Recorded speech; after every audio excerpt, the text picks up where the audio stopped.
Hi അസ്സലാമു അലൈക്കും. Kitchen പലാസയുടെ പുതിയൊരു വീഡിയോയിലേക്ക് സ്വാഗതം.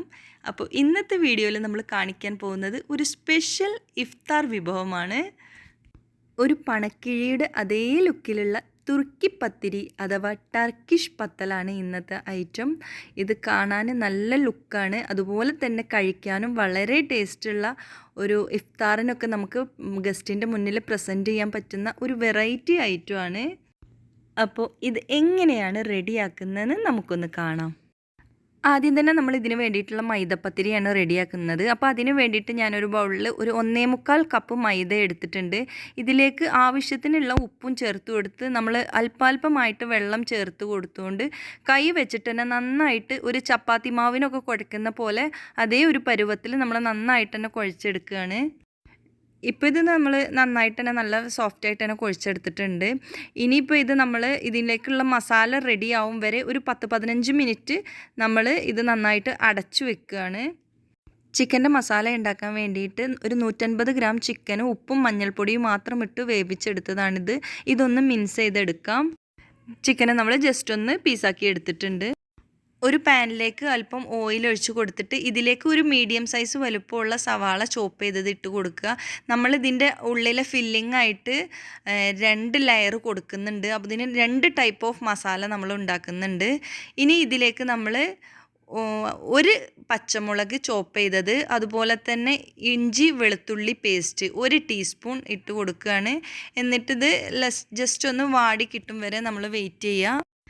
ഇപ്പോൾ ഈ ഒനിയനൊക്കെ വാടി കിട്ടിയിട്ടുണ്ട്. ഇനി ഇതിലേക്ക് 1/2 ടീസ്പൂൺ പെരുംജീരകം പൊടി, അതായത് fennel seeds, 1 teaspoon Kashmiri chilli, 1/4 teaspoon മഞ്ഞൾപ്പൊടി, 1/2 ടീസ്പൂൺ കുരുമുളക് പൊടി, അതുപോലെ തന്നെ 1/2 ടീസ്പൂൺ ഗരം മസാല എന്നിവ ഇട്ട് കൊടുത്തിട്ടുണ്ട്. എന്നിട്ട് നന്നായിട്ടൊന്ന് മിക്സ് ചെയ്തിട്ട് എടുക്കുക.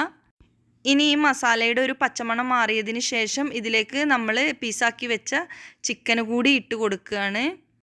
എന്നിട്ട് വീണ്ടും ഇതെല്ലാം കൂടി നന്നായിട്ടൊന്ന് മിക്സ് ചെയ്തിട്ട് എടുക്കുക. ഇനി ഇതിലേക്ക് ആവശ്യത്തിനുള്ള ഉപ്പ് ഇട്ട് കൊടുക്കുക. നമ്മൾ ചിക്കന് ഉപ്പിട്ടാണ് വേവിച്ചത്, അപ്പോൾ നോക്കിയിട്ട് വേണം ഇട്ട് കൊടുക്കാൻ. നമ്മൾ ഈ ചിക്കൻ്റെ ഫില്ലിംഗ് അല്ലാതെ മറ്റൊരു മുട്ടയുടെ ഫില്ലിംഗ് കൂടി ഉണ്ടാക്കുന്നുണ്ട്. അപ്പോൾ അതുകൊണ്ടാണ് നമ്മൾ മസാലപ്പൊടികളൊക്കെ കൂടുതലായിട്ട് എടുത്ത് വെച്ചത്. പകുതി ഇതിലേക്ക് ഇട്ട് ബാക്കി പകുതി അതിലേക്ക് ഇട്ട് കൊടുക്കും. ഇപ്പോൾ ഇത് റെഡി ആയിട്ടുണ്ട്.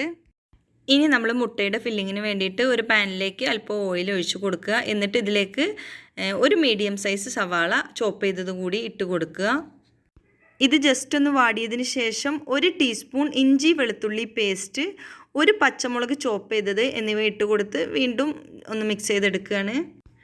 ഈ തുർക്കി പത്തിരി നമ്മൾ 2 ലെയറായിട്ടാണ് ഉണ്ടാക്കുന്നത്. ഇത് സെക്കൻഡ് ലെയറിന് വേണ്ടിയിട്ടുള്ള മസാലയാണ്. ഇനി ഇതിലേക്ക് 1/4 ടീസ്പൂൺ മഞ്ഞൾപ്പൊടി, 1/2 ടീസ്പൂൺ കുരുമുളക് പൊടി, 1/2 ടീസ്പൂൺ പെരുംജീരകം പൊടി, 1/2 ടീസ്പൂൺ ഗരം മസാലപ്പൊടി എന്നിവ ഇട്ട് കൊടുത്ത് നന്നായിട്ട് മിക്സ് ചെയ്തിട്ടെടുക്കുക. ഇനി ഇതിലേക്ക് വേണ്ടിയിട്ട് നമ്മൾ 2 മുട്ട എടുത്തിട്ടുണ്ട്. ഇതിൽ അല്പം ഉപ്പ് ഇട്ട് കൊടുത്തിട്ട് നന്നായിട്ടൊന്ന് ബീറ്റ് ചെയ്തിട്ട് എടുക്കുകയാണ്. എന്നിട്ട് നമ്മളിത് ഈ മസാലയിലേക്ക് ഒഴിച്ചു കൊടുക്കുകയാണ്. എന്നിട്ട് എല്ലാം കൂടി നന്നായിട്ടൊന്ന് മിക്സ് ചെയ്തിട്ട് എടുക്കുക. ആവശ്യത്തിനുള്ള ഉപ്പും കൂടി ചേർത്ത് കൊടുക്കണം. ഈ ഒരു പരുവമാകുമ്പോൾ തന്നെ ഫ്ലെയിം നമുക്ക് ഓഫ് ചെയ്യാം. ഇനി നമ്മൾ നേരത്തെ അടച്ചു വെച്ച ആ മാവ് കൊണ്ട് നമ്മൾ മൈദപ്പത്തിരി റെഡിയാക്കി എടുക്കുകയാണ്. ആദ്യത്തെ പത്തിരി നമ്മൾ ഒരു നോർമൽ പത്തിരിയുടെ സൈസിൽ തന്നെ പരത്തിയെടുത്താൽ മതി. അതുപോലെ ഈ ഒരു കട്ടിയിൽ വളരെ നൈസായിട്ട് കട്ടി കുറക്കരുത്, ഒരു മീഡിയം കട്ടിയിൽ വേണം ഇത് പരത്തിയെടുക്കാൻ. ഇല്ലെങ്കിൽ നമ്മൾ അകത്ത് ഫില്ലിങ് വെച്ച് കൊടുക്കുമ്പം അതിൻ്റെ നനവ് തട്ടിയിട്ട് അത് പൊട്ടിപ്പോവാൻ ചാൻസ് ഉണ്ട്. ഇങ്ങനെ നമ്മൾ എല്ലാ പത്തിരിയും പരത്തിയെടുക്കുകയാണ്. നമ്മൾ സെക്കൻഡ് ലെയറിന് വേണ്ടിയിട്ട് പത്തിരി പരത്തിയെടുക്കുമ്പോൾ നമ്മൾ കുറച്ചുകൂടി വലിയൊരു പത്തിരിയാണ് പരത്തിയെടുക്കേണ്ടത്. കാരണം ഇതിനകത്ത് നമുക്ക് വലിയൊരു കിഴിയാണ് വെച്ച് കൊടുക്കാനുള്ളത്. ഇനി നമുക്ക് കിഴി സെറ്റ് ചെയ്യാം. അതിന് വേണ്ടിയിട്ട് നമ്മൾ ഈ പത്തിരിയുടെ സെൻറ്ററിലായിട്ട് അല്പം പൊടി ഇട്ട് കൊടുക്കുകയാണ്, മൈദപ്പൊടി. കാരണം ഈ മസാല അതിൽ പിടിച്ചിട്ട് അതിനെ നനവ് കൊണ്ട് പത്തിരി പൊട്ടിപ്പോവാതിരിക്കാൻ വേണ്ടിയിട്ടാണ്. ഇനി ഈ പത്തിരിയുടെ സെൻറ്ററിലായിട്ട് നമ്മൾ ചിക്കൻ്റെ മസാല ഇട്ട് കൊടുക്കുകയാണ്. അതിന് മുകളിലായിട്ട് നമ്മൾ ഒരു പുഴുങ്ങിയ മുട്ട വെച്ച് കൊടുക്കുകയാണ്. ഇനി നമ്മൾ ഈ പത്തിരിയുടെ അറ്റം ഇതുപോലെ കൂട്ടി കൂട്ടി ഇങ്ങനെ പിടിച്ചു കൊണ്ടുവരിക. അതായത് ഞൊറിഞ്ഞ് ഇങ്ങനെ പിടിക്കുക. ഇതുപോലെ ചെയ്യുക. കൂട്ടി ഇങ്ങനെ പിടിക്കുമ്പോൾ ഒരു നല്ല ഭംഗിയുള്ള ഒരു കിഴിയായിട്ട് ഇത് കിട്ടും. ഇനി നമ്മൾ ഇതിൻ്റെ മുകൾ ഭാഗം നന്നായിട്ട് പ്രസ് ചെയ്ത് കൊടുക്കുക. ഇത് ഒട്ടിപ്പിടിച്ചിട്ടില്ല എന്നുണ്ടെങ്കിൽ മസാല പുറത്തേക്ക് വരും. അപ്പോൾ അതുകൊണ്ട് ഇങ്ങനെ നന്നായിട്ട് പ്രസ് ചെയ്യുക. അതിന് ശേഷം ഇതിൻ്റെ മുകൾ ഭാഗം നമ്മൾ കട്ട് ചെയ്ത് കൊടുക്കുകയാണ്. കാരണം നമുക്ക് ഇതിൻ്റെ മുകളിലായിട്ട് ഒരു ലെയർ കൂടി വരാനുണ്ട്. ഇനി ഒരിക്കൽ കൂടി കിഴി സെറ്റ് ചെയ്യുന്ന വിധം കാണിച്ചു തരാം. സെൻറ്ററിലായിട്ട് കുറച്ച് പൊടി തൂവി കൊടുക്കുക. അതിന് ശേഷം ചിക്കൻ്റെ മസാല ഇട്ട് കൊടുക്കുക. അതിന് മുകളിലായിട്ട് നമ്മളൊരു പുഴുങ്ങിയ മുട്ട മുഴുവനായിട്ട് തന്നെ വെച്ച് കൊടുക്കുക. ശേഷം സൈഡിൽ നിന്നും ഇങ്ങനെ ഞൊറി പിടിച്ച് എടുക്കുക. അപ്പോൾ നല്ലൊരു കിഴിയായിട്ട് തന്നെ നമുക്ക് കിട്ടും. എന്നിട്ട് സെൻറ്ററിൽ നന്നായിട്ട് പ്രസ് ചെയ്ത് കൊടുക്കുക. അപ്പോൾ തന്നെ അത് ഒട്ടിപ്പിടിക്കുന്നതായിരിക്കും. ഇനി അഥവാ ഒട്ടിപ്പിടിച്ചിട്ടില്ലെങ്കിൽ ജസ്റ്റ് ഒന്ന് വെള്ളം തൊട്ട് കൊടുത്തിട്ട് പ്രസ് ചെയ്താലും മതി.